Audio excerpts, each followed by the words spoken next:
Guys, can we hit 500 subscribers so I can get monetized and earn some peanuts and maybe get a burger once a month? What's up, you guys? Welcome back to the new video.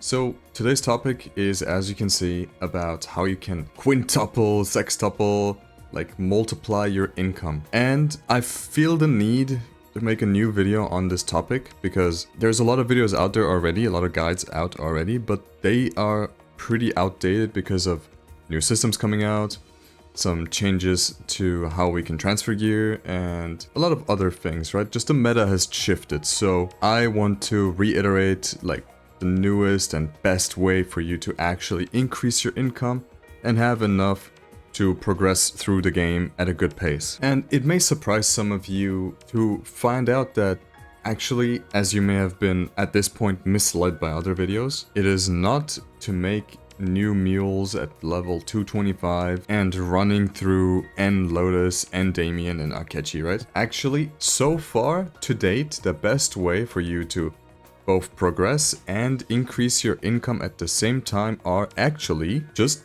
leveling and gearing up your main.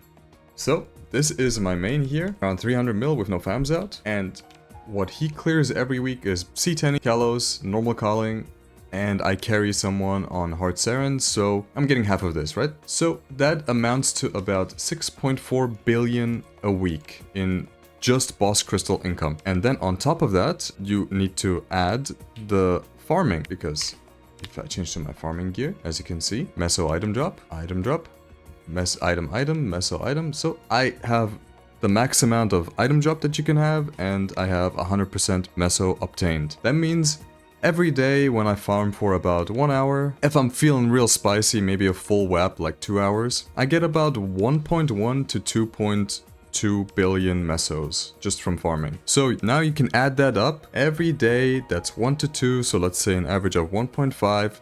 So that's around 9 billion extra a week just from farming.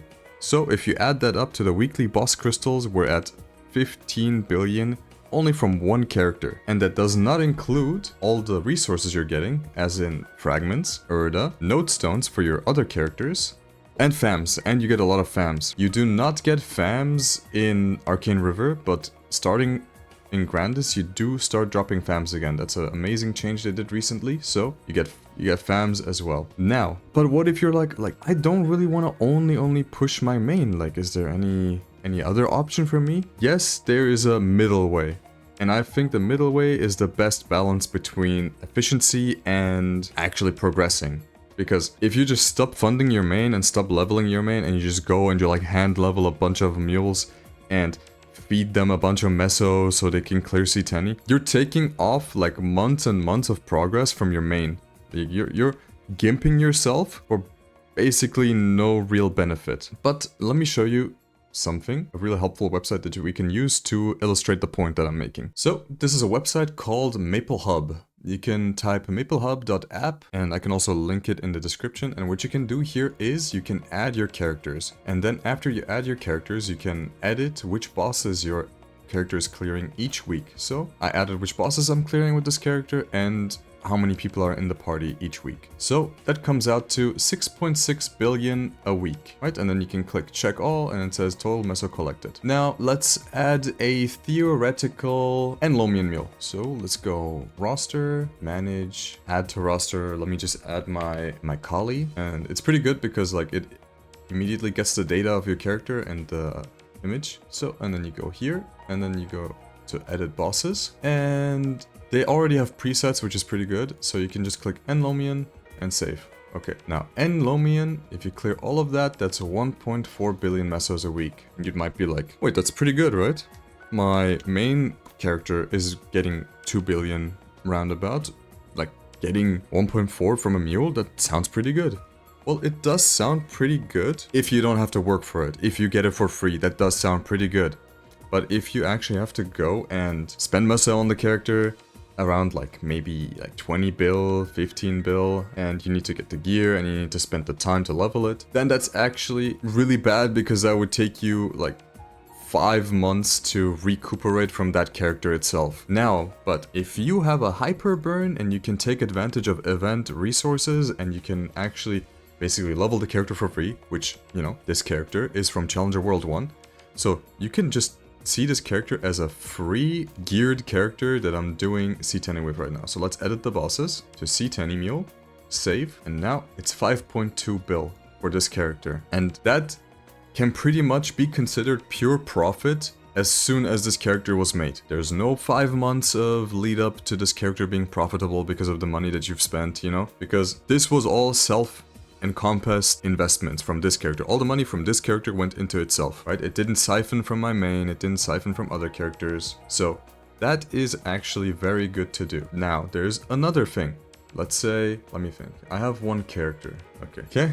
This is my Cadena. And what I did in this Cadena is I only did the hyperburn, didn't do anything. I'm just in the free gear that they give you with the hyperburn, and then you can just swap into 17-star CRA, which is super cheap, right? Just 17-star just to replace the gear. Like, it's so cheap. And on this character, what I do is just this. This is the preset that I do, NLomien, and that's 1.4 bill, right? So if you get a hyperburn like this and you just finish it and you get your 6th job and you just use the free gear and the level 17, like 17-star CRA, this is good to just do your weekly bossing on, right? Because it will take about 25 minutes to clear all of these bosses at around 4 mil.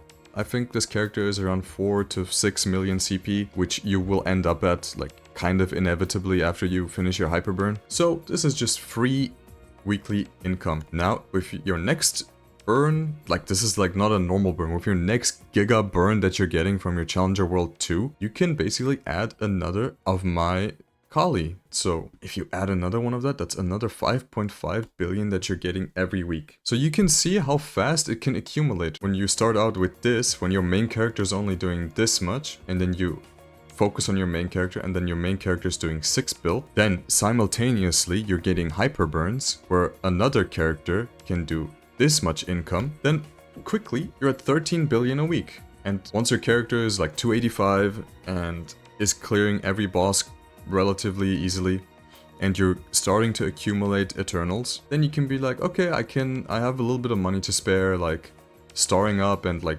jumping to the next difficulty of bosses will take quite a while. Then you can start gearing up other hyperburns that you've done. So what I've done is I have my Zero, my Shade, my Kali. And all of these characters were strictly done with hyperburns. I did not level any of these per hand. Like, I didn't do any hand leveling on these. This was just hyperburns, Monster Park, and dailies. So this character is doing CTene. This character is doing CTene. Oh, did I not save CTene? So let's check all of this, and that is around 23 million, and then you can add another 9 million from the farming, as I mentioned before, and you're at over 31 bill a week, which is a lot, right? But I'm not done yet. I still have a few more baby hyperburns. I still have 3 baby hyperburns that can get 1.4 bill a week. And the good thing is, slowly all of these guys are going to liberate, right? If you're duoing, if you're trading. So what I did on my Zero is actually I traded with a friend of mine, and I took one of her characters and she took my Zero. So I got basically free arcanes on this character, and now after I just start them to 17, I can just do CTene on my own. So now we see it compounds a lot. And I still have 110 boss crystals that I could potentially sell. So it's about like 6 more boss mules you could theoretically have every week. But remember, you really want to focus on your main first before you spend any time or any meso on anything else. If it's a free hyperburn, do it. If it's Challenger World, so you can like get kind of sort of a juiced CTene mule and liberate it quickly, do that too. But what you shouldn't do is level a character by hand, get it to level 225, put 15 billion into it to star a CRA so you can like do like NLomien and that kind of shit. Don't do any of that. Just stick to your main, use your hyperburns intelligently, and then this is a lot of compounding money that you will be getting. So I think there's not really much more to say about this topic, but I think it is important to update the view that we have on boss mules. Like, it shouldn't be something that you waste time on anymore, because before, when those guides were made, like, there was really no reason to be farming on your main after you're 275 or something like that. So because people were level 275 before we even had any 6 job. So for them, it made sense to make new characters to accumulate more meso, because farming on their main just didn't make sense. They didn't get any frags, they didn't get any familiars, so like it just made no sense for them. And nowadays, the philosophy has changed and we have to update our guides. So focus your main, do hyperburns, and profit. That's it. So if you have any questions about this, if anything was unclear, please feel free to ask in the comment section and either me or someone else will be nice enough to reply. That is actually something that I was really surprised by. I didn't expect a lot of people to help each other in the comments, but sometimes I go and I'm like, oh, let me reply to this guy. And there's already a reply from someone else that gives him a really good answer. So I really appreciate all of you watching and see you next time.